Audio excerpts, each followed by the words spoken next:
resuena mucho lo que pasa en Venezuela con lo que dijiste, que cuando instauras una dictadura no hay manera de quitártela de encima. Es muy difícil quitárselas de encima, sí, pero toda dictadura que conocemos, la gran mayoría ya han terminado.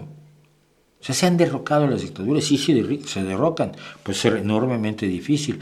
La cantidad de dictaduras que hay hoy en el mundo, que es muy preocupante y es terrible y es aterradora y hay que combatirlas, es nada comparado con las dictaduras que teníamos en las décadas de 1970-80. Si América Latina estaba dominada por dictaduras, África estaba prácticamente toda controlada por dictaduras y Asia tenía un enorme control por parte de dictaduras. Si la democracia era la excepción, y hoy tenemos muchísimos más países con todos los defectos de la democracia, pero democráticos en África, en América Latina y en Asia.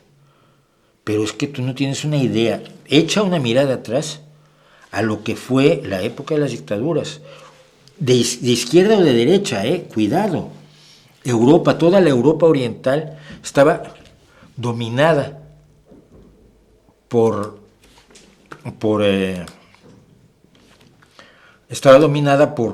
perdón, tengo que vaciar la papelera.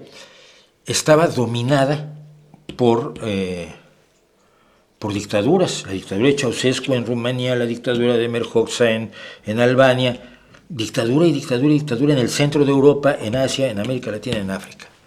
La realidad hoy es enormemente distinta y yo creo que debemos agradecerlo y sentirnos bien y luchar porque siga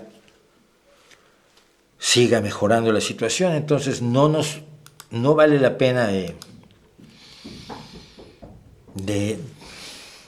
desanimarnos por las dictaduras que hay en la actualidad, porque muchísimas más personas viven en democracia hoy que hace 40 años.